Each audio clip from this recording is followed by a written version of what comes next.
You were born to protect us.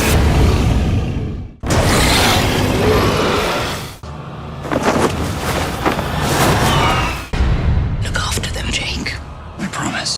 The movie opens with a young man named Jacob who is being bullied and carries a heavy sadness and fear. On his way home with his manager, he gets a call from his grandfather, warning him not to return because the house is under attack. Jacob dismisses it, thinking his grandfather is just old, but something feels off. When he arrives, the home is in chaos, luggage and belongings scattered everywhere, and his grandfather is nowhere to be found. The back door is open, and Jacob ventures into the forest in search of him. Finally finding his grandfather fainted and terrifyingly unresponsive, his eyes eerily missing. Jacob fears the worst, believing his grandfather may be dead. As he reaches for help, his grandfather awakens, gripping his hand and assuring him he can trust him. He reveals that Jacob must travel to an island caught in a time loop in 1993, where a mysterious bird-like figure will guide him. Jacob is stunned, barely understanding. Soon, a strange creature begins circling and attacking him. Desperate, Jacob calls his manager, who fires a gun at his direction, but she sees nothing, following his instructions blindly into the unknown danger. Only Jacob knew the truth, and he was tormented by his grandfather's death. Referred to a psychiatrist, he poured out everything, just as his grandfather had once shared stories of monsters, strange creatures, and magical children with unique abilities. As a child, he had believed those tales, especially the ones about an island where magical kids and terrifying creatures coexisted. He had even tried telling his classmates, only to be mocked. They dismissed them as mere fantasies. Over time, Jacob's faith in these stories faded, despite his grandfather's insistence that he never lied and that each tale was rooted in truth. Living with his grandfather due to a strained relationship with his father, Jacob now faced moving into his parents' home after his grandfather's recent passing. Upon arrival, he finds a party in progress, and a woman hands him a book that had belonged to his grandfather. Inside, he discovers a 2-year-old postcard from a woman named Ms. Peregrine. "We are fine and happy here. How are you? The children and I miss you so much." Shocked, Jacob realizes that what he had once doubted might actually be real. The island, the children, and Ms. Peregrine herself.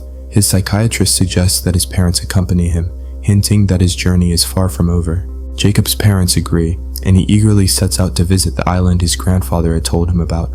Excited to uncover the secrets his grandfather had promised, he feels this journey won't be wasted, especially since his father, a writer fascinated by birds, is coming along. The island is small, with a hotel where they decide to stay. Jacob's mission is to find the house where the magical children once lived. Locals warn him it was destroyed, bombed by the Germans during the war in 1943, leaving no humans, animals, or birds behind. Still, Jacob presses on, and soon he reaches the ruined house, which matches his grandfather's stories. Suddenly, he sees a shadow, a girl, his friend, and then more children. Terrified, Jacob assumes they are ghosts and runs, slipping and passing out. When he awakens, the children are standing before him. "Are you dead, or am I?" he asks. "No one has died," they reply.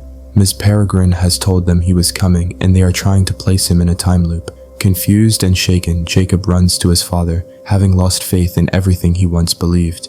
Jacob soon realizes he isn't in his own time. He's trapped in a time loop, landing in 1943 when the island was still a bar, long before it became a hotel. Suddenly, people rush at him, demanding, "Who are you?" and threatening to kill him. Confused and terrified, Jacob finds no one recognizes him until the magical children arrive and save him, setting the bar on fire before whisking him away. Astonished, Jacob asks, "Did I really do all that?" An invisible child answers, "No, it was me. No one will see me until I wear a dress."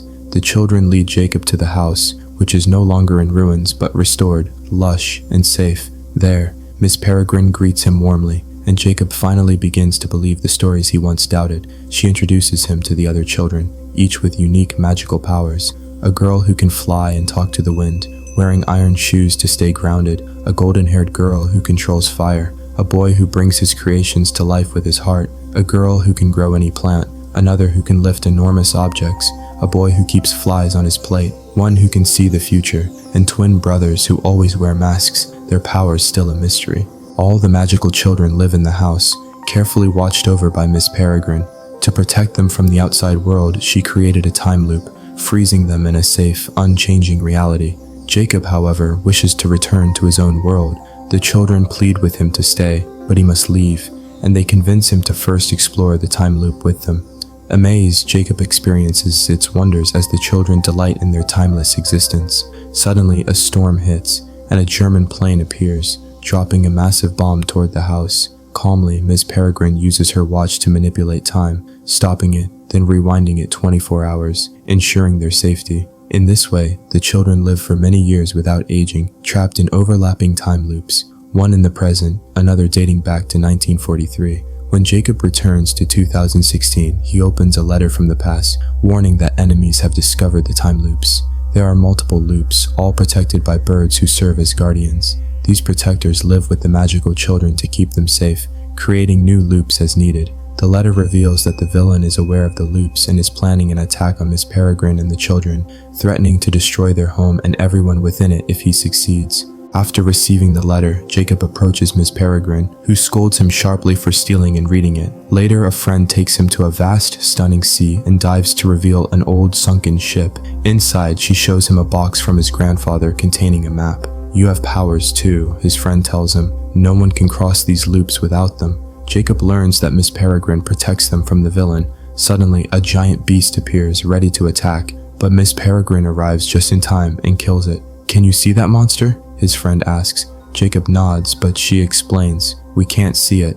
This is your power, inherited from your grandfather." Miss Peregrine confirms she has long known about his abilities, but his grandfather wanted him to live among ordinary people. She shows him an ancient book, explaining that some of their kind had sought immortality to escape the monotony of loops. They experimented using a protector to gain eternal life, but the villain's experiment failed. Instead of achieving immortality peacefully, they became monstrous, revealing the dangers of tampering with time and power.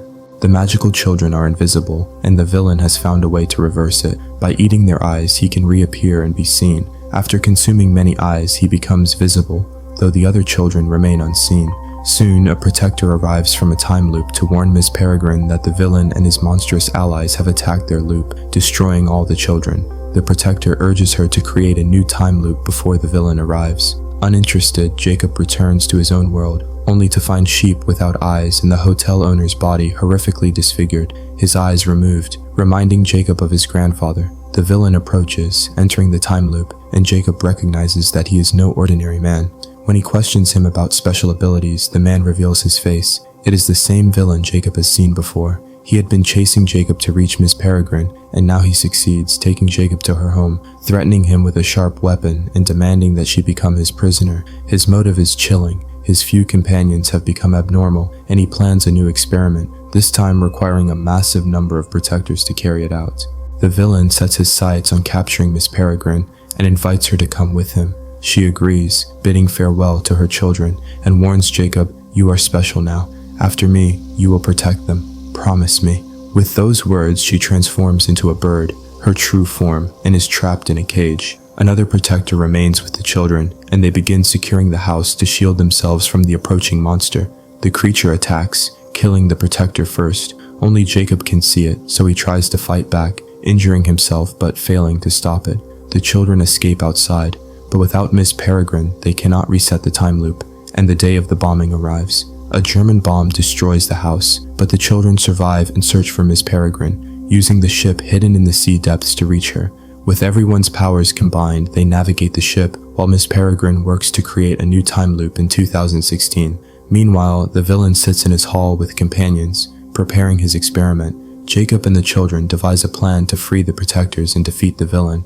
As they approach, Jacob's friend warns, "Hand over your monsters, or I'll destroy you. I've already killed one." The villain mocks them, doubting their strength, and sends his companions to attack. But the children act strategically, throwing ice and candy at the invisible monsters, revealing them to everyone and leveling the playing field. Their friend, who has the power to bring things to life, animates a legion of skeletons, forming an army that systematically destroys each monster. The children press on, reaching the villain, and though they grow weary, they refuse to give up. Using their combined powers, they eliminate all of the villain's companions. Jacob's friend stops the villain while Jacob rushes to free the imprisoned protectors, including Miss Peregrine. Once freed, the villain captures Jacob, and the children are confused to see two Jacobs, because the villain can transform into anyone.